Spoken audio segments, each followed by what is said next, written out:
ನಮಸ್ತೆ ಸ್ನೇಹಿತರೆ, ನಾನು ನಿಮ್ಮ NGO ದುರ್ಗೇಶಪ್ಪ ಫ್ರಮ್ ಚಿತ್ರದುರ್ಗ. ಇವತ್ತು 2025ನೇ ಇಸ್ವಿ ಆಯುಧ ಪೂಜೆ ದಿನ, ತಾರೀಕು 1ನೇ ತಾರೀಕು.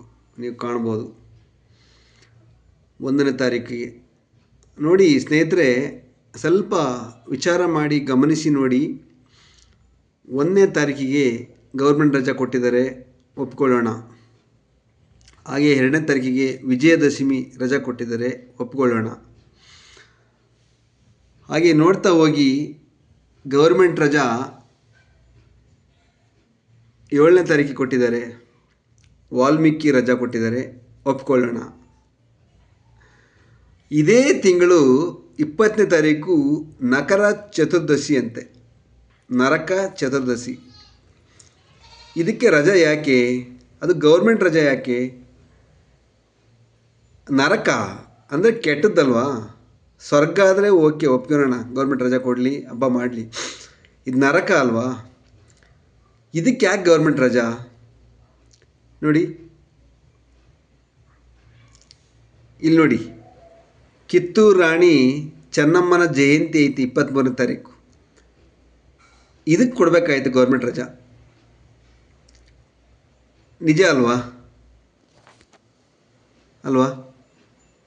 ಇದೇ ತಿಂಗಳು 23ನೇ ತಾರೀಕು ಕಿತ್ತೂರು ರಾಣಿ ಚೆನ್ನಮ್ಮನ ಜಯಂತಿ ಐತೆ. ಇದಕ್ಕೆ ಕೊಟ್ಟಿಲ್ಲ ರಜಾ, ಇದಕ್ಕೆ ಕೊಟ್ಟಿದ್ದಾರೆ ನೋಡಿ. ನರಕ ಚತುರ್ದಶಿಗೆ ಗೌರ್ಮೆಂಟ್ ರಜೆ ಕೊಟ್ಟಿದ್ದಾರೆ. ಮತ್ತು ಬಲಿ ಪ್ರತಿಪದ ಅಂತ ಹೇಳ್ಬಿಟ್ಟು, ಬಲಿ ಪಡಿಮೆ ಅಂತಾರಲ್ವ, ಅದಿರ್ಬೇಕು ಅನ್ಸುತ್ತೆ ಮೋಸ್ಟ್ಲಿ. ನಾವು ಇವನ್ನೆಲ್ಲ ಆಚರಣೆ ಮಾಡಲ್ಲ. ಇದಕ್ಕೆ ಗೌರ್ಮೆಂಟ್ ರಜೆ ಕೊಟ್ಟಿದ್ದಾರೆ. ಏನಕ್ಕೆ ಕೊಡ್ಬೇಕು ಹೇಳ್ರಿ? ಏನಕ್ಕೆ ಕೊಡಬೇಕು ಅದಕ್ಕೆ ಕೊಡ್ತಾ ಇಲ್ಲ, ಏನಕ್ಕೆ ಕೊಡಬಾರ್ದು ಅದಕ್ಕೆ ಕೊಡ್ತಾ ಇದ್ದೀರಾ.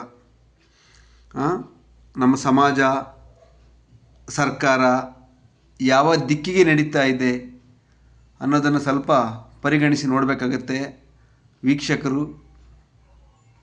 ಯಾವುದು ಕೊಡಬೇಕು, ಯಾವುದು ಕೊಡಬಾರ್ದು ದಯವಿಟ್ಟು ನೋಡಿ ಕೊಡಿ ರಜೆಗಳ್ನ. ಸುಮ್ಮನೆ ಅಲ್ಲ, ಗೌರ್ಮೆಂಟ್ ಸಂಬಳ ಕೊಡ್ತೀರಾ, ಯಾರು ದುಡ್ಡದು? ಪಬ್ಲಿಕ್ ದುಡ್ಡು.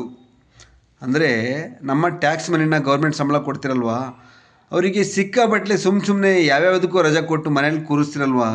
ಗೌರ್ಮೆಂಟ್ ರಜೆ ಅಂತ ಹೇಳ್ಬಿಟ್ಟು ಕೊಡಿ, ಒಳ್ಳೊಳ್ಳೆದಕ್ಕೆ ಕೊಡಿ. ನೋಡಿ, ಇಲ್ಲಿ ಯಾವುದಿದೆ, ಏಕ ದಿನ, ರಾಷ್ಟ್ರೀಯ ಏಕತಾ ದಿನ, ಇದಕ್ಕೂ ಬೇಡ. ವಿಶ್ವಸಂಸ್ಥೆ ದಿನ, ಇದಕ್ಕೂ ಬೇಡ. ಕೃಷ್ಣ ಜಯಂತಿಯ, ಶ್ರೀಕೃಷ್ಣ ದೇವರಾಯ ಪುತ್ರಿ, ಇದಕ್ಕೂ ಬೇಡ. ಸಂಕಷ್ಟ ಚತುರ್ಥಿ,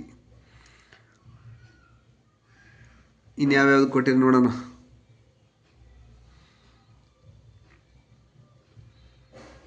ನನಗೇನೋ ತುಂಬ ಬೇಜಾರಾಯಿತು ನರಕ ಚತುರ್ದಶಿಗೆ ಗೌರ್ಮೆಂಟ್ ರಜೆ ಕೊಟ್ಟಿದ್ದು, ಬಲಿ ಪ್ರತಿಪದಕ್ಕೆ ಗೌರ್ಮೆಂಟ್ ರಜೆ ಕೊಟ್ಟಿದ್ದು. ನನಗೆ ತುಂಬ ಬೇಜಾರಾಗಿದ್ದು ಕಿತ್ತೂರು ರಾಣಿ ಚೆನ್ನಮ್ಮನ ಜಯಂತಿಗೆ ಕೊಟ್ಟಿಲ್ಲ ಅನ್ನೋದೊಂದು. ಯಾಕೆ ನಮ್ಮ ನಾಡಿನ ಹೆಮ್ಮೆಯ ನಾರಿ, ಬ್ರಿಟಿಷರ ವಿರುದ್ಧ ಹೋರಾಟ ಮಾಡಿದಂಥ ನಾರಿಗೆ ಅಯ್ಯಮ್ಮನ್ನ ಅವತ್ತು ಪೂಜೆ ಮಾಡ್ಬೇಕು ನಾವು. ಅದಕ್ಕೆ ರಜೆ ಕೊಡ್ಬೇಕು. ನೀವು ಯಾವ್ಯಾವ ಕೊಡ್ತಾಯಿದ್ದೀರಾ? ದಯವಿಟ್ಟು ಇನ್ನು ಮುಂದೆ ಈ ಥರ ಕೊಡಬೇಡಿ ಅಂತ ನಾನು ನಿಮ್ಮಲ್ಲಿ ಮನವಿ ಮಾಡ್ಕೊತಿದ್ದೀನಿ. ನಮಸ್ಕಾರ.